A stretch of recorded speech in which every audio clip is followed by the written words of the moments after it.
تو وہ بھی چلو رمضان میں کوشش کرتا ہے کہ کچھ نہ کچھ تو تلاوت ہو جائے، لیکن میں یہ عرض کرنا چاہوں گا کہ تلاوت سارا سال ہونی چاہیے۔ اس کی تلاوت کا اہتمام صرف رمضان میں نہیں ہونا چاہیے۔ اللہ اللہ۔ اور میں بڑے ہی دکھ کے ساتھ کئی دفعہ یہ واقعہ بیان کیا کرتا ہوں کہ جس کو سوچ کے میں خود پریشان ہو جاتا ہوں۔ ایک دفعہ کسی کے گھر میں تھا میں، اور قرآن حکیم تلاوت کے لیے مجھے چاہیے تھا۔ اس وقت یہ موبائل ایپ وغیرہ کی سہولت نہیں تھی، تو میں نے گھر والوں سے کہا کہ میں نے تلاوت کرنی ہے تو قرآن حکیم مجھے لا دیں، حافظ تو میں ہوں نہیں۔ تو یقین جانیے 15-20 منٹ گزر گئے ان کو قرآن حکیم گھر سے تلاش کرتے ہوئے۔ اندر سے آوازیں آ رہی، میں ڈرائنگ روم میں بیٹھا ہوا تھا اور اندر سے آوازیں آ رہی کہ وہ فلاں الماری میں رکھا تھا، وہ فلاں جگہ پہ رکھا تھا، فلاں جگہ پہ رکھا تھا، کوئی کیا کہہ رہا ہے، کوئی کیا کہہ رہا ہے۔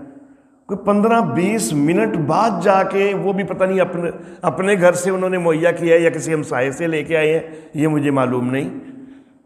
تو یہ ہماری حالت ہے کہ قرآن حکیم سے اتنی دوری کہ ہمارے گھروں میں قرآن حکیم کہاں پڑھا ہے ہمیں تو یہ تک یاد نہیں رہتا ہے۔ اللہ رب العزت ہمیں قرآن حکیم کے ساتھ اپنا تعلق بنانے کی توفیق عطا فرمائے۔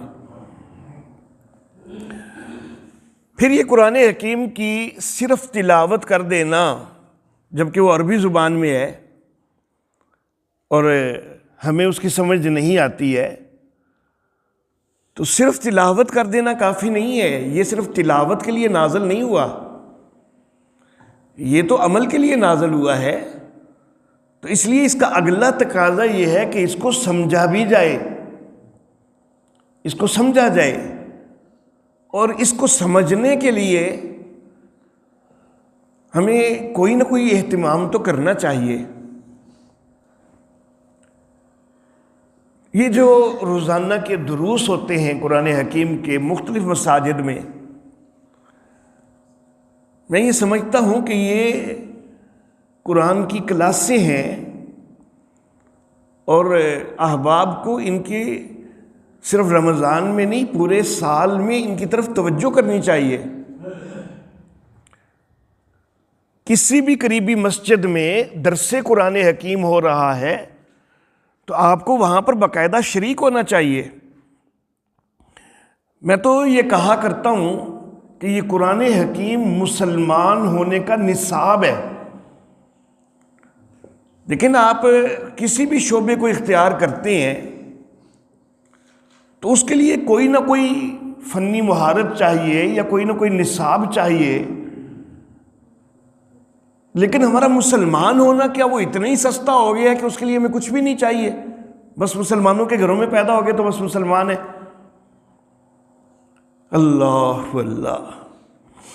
ایک ڈاکٹر ہے تو جب تک وہ میڈیکل کی تعلیم حاصل نہیں کرے گا تو وہ ڈاکٹر نہیں ہے۔ ایک انجینئر ہے، جب تک وہ انجینئرنگ کی تعلیم حاصل نہیں کرے تو ہم اس کو انجینئر نہیں کہہ سکتے ہیں۔ حتیٰ کہ ایک مستری اور ایک مزدور ہے نا اگر، تو وہ بھی کچھ نہ کچھ تو سیکھتا ہے پہلے، اور پھر وہ مزدور یا مستری کی جو ہے وہ حیثیت سے سامنے آتا ہے۔ اب مزدور ہے تو اس کو کم از کم یہ پتہ ہونا چاہیے کہ مسالہ کس طرح بنتا ہے، اس کی کیا ترکیب ہے، اس میں کتنا سیمنٹ ڈالنا ہے، کتنی بجری ڈالنی ہے، کتنی ریت ڈالنی ہے۔ یہ چیزیں اس کو بنیادی معلومات تو ہونی چاہیے نا، تب وہ ایک مزدور بھی کامیاب بن سکتا ہے۔ لیکن ہم نے مسلمان ہونے کو بہت آسان سمجھ لیا، حالانکہ یہ وہ شعبہ ہے کہ جس پہ ہماری آخرت کا مدار ہے، جو کہ ہمیشہ کی زندگی ہے۔ ہم نے دنیا کی زندگی کے جو شعبے اختیار کیے ان میں تو مہارت حاصل کرنے کے لیے ہم نے کوششیں کی، لیکن جو آخرت کا جس کے اوپر مدار ہے ہم اس کی طرف توجہ ہی نہیں کرتے ہیں۔ اللہ اللہ۔ تو میرے محترم احباب، میری بڑی دستبستہ گزارش ہے کہ قرآن حکیم اس کو باقاعدگی سے سیکھنے کی کوشش کیجیے۔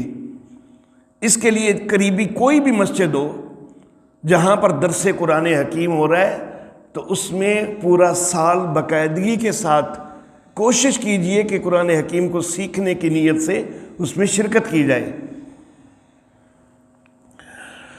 اللہ اللہ، الحمدللہ ثم الحمدللہ۔ یہاں پر ہمارے دروس قرآن حکیم بھی جاری ہیں اور ہم الحمدللہ سورہ انفال میں اس وقت پہنچے ہوئے ہیں۔ تو وہ یوٹیوب پر بھی سارے درس موجود ہیں، سورۃ الفاتحہ سے مکمل اب تک کے سارے درس موجود ہیں۔ اور اگر یوٹیوب سے جو ہے آپ مطالعہ کرنا چاہیں، سننا چاہیں، تو اس کے لیے بڑا آسان سا ایک طریقہ ہے کہ یوٹیوب میں اردو میں درس قرآن کا لفظ لکھیں، اردو میں درس قرآن لکھیں، اس کے بعد درس کا نمبر جو ہے وہ 4 ڈیجٹس میں لکھنا ہے، 4 ڈیجٹ ہونے چاہیے۔ مثلا پہلا درس سننا ہے آپ نے تو اس کو لکھیں گے 0001، 3 دفعہ 0 اور پھر 1۔ تو چونکہ یہ انداز جو ہے یہ درس قرآن کے سیو کرنے کا یوٹیوب پر، وہ یہ یہاں کا ہمارا انداز ہے، تو 0001 میں جب آپ لکھیں گے 4 ڈیجٹ موجود ہوں گے تو انشاءاللہ ابتدائی جو درس سامنے آئیں گے تو ان میں وہ پہلا درس یہاں کا سامنے آ جائے گا۔ پھر اس طرح 0002 لکھیں گے، 0003 لکھیں گے۔ جس وقت 9 تک جائیں گے تو 000 ہوگا، لیکن جب 10 پہ جائیں گے تو پھر 0010 ہو جائے گا، کیونکہ ڈیجٹ آپ نے 4 رکھنے ہیں۔ 99 تک جو ہے وہ 00 رہے گا، لیکن جب آپ 100 جائیں گے تو 0100 ہو جائے گا۔ تو اس طرح 4 ڈیجٹ میں آپ لکھیں اور شروع سے روزانہ ایک درس اگر آپ سننا شروع کر دیں تو انشاءاللہ ثم انشاءاللہ یہ آپ کے لیے بہت مفید ہوگا۔ اور خطبات جمعہ جو ہوتے ہیں تو وہ بھی قرآن حکیم کو سیکھنے کا ایک بہترین موقع ہوتے ہیں۔ وہ ہماری ہفتہ وار کلاس ہوتی ہے، تو اس کلاس میں جلدی پہنچنے کی کوشش کیا کریں۔ ہم بالکل اس وقت پہنچتے ہیں کہ جب جماعت کھڑی ہونے لگتی ہے، حتیٰ کہ جب فرشتے رجسٹر تک بھی بند کر چکے ہوتے ہیں ہم اس وقت پہنچتے ہیں۔ جمعے کے لیے حاضر ہوئے بھی لیکن حاضری رجسٹروں میں ہمارا نام تک بھی نہیں آتا۔ اللہ اللہ۔ تو میرے محترم احباب، اس کا اگلا تقاضا یہ کہ اس کو سمجھا جائے، اور پھر اس سے اگلا تقاضا یہ کہ اس کے اوپر عمل پیرا ہوا جائے، اس کے مطابق اپنی زندگی کو ڈھالا جائے، اس کے مطابق اپنا عقیدہ اور اپنا عمل بنایا جائے۔ اللہ اللہ۔ اور اس کے لیے ظاہر بات ہے کہ پہلے اس کا گہرا مطالعہ، وسیع مطالعہ انتہائی ضروری ہے۔ جب تک اس کا مطالعہ نہیں ہوگا تو اپنا عقیدہ اور عمل اس کے مطابق نہیں بن پائے گا۔ اور اس کا آخری تقاضا جو ہے، ویسے تو خیر تقاضے بہت سارے ہیں، لیکن جو بنیادی تقاضے میں ان کی بات کر رہا ہوں، ایک آخری بنیادی تقاضا یہ ہے کہ اس کی تبلیغ و اشاعت کا اہتمام کیا جائے، اس کو زیادہ سے زیادہ عام کیا جائے۔ قرآن حکیم کے درس جو ہیں ان کو عام کیا جائے، قرآن حکیم کے درس کی طرف لوگوں کو بلایا جائے۔ اور رحمت کائنات صلی اللہ علیہ وآلہ وسلم کا ارشاد ہے کہ بلغوا انی ولو آیا، میری طرف سے آگے تبلیغ کر دو اگرچہ ایک آیت ہی کیوں نہ ہو۔ آپ کو ایک آیت کی بھی سمجھ آئے نا تو اس کو بھی آہستہ آہستہ لوگوں کے آگے بیان کیا کریں، اس کی آگے تبلیغ کیا کریں، اس کو آگے پہنچایا کریں۔ تو میرے محترم احباب، یہ آج کے درس کے لیے میں نے صرف چند گزارشات ہی کرنا تھی کہ قرآن حکیم کے اوپر جو ہے عمل پیرا ہونا، اس کی تبلیغ و اشاعت کرنا، یہ سارے اس کے تقاضے ہیں، اور پوری کوشش کیجئے، پوری محنت کیجئے کہ یہ سارے تقاضے ہم قرآن حکیم کے پورے کر پائیں۔ اللہ رب العزت ہمارا حامی و ناصر ہو۔ وآخر دعوانا ان الحمدللہ رب العالمین۔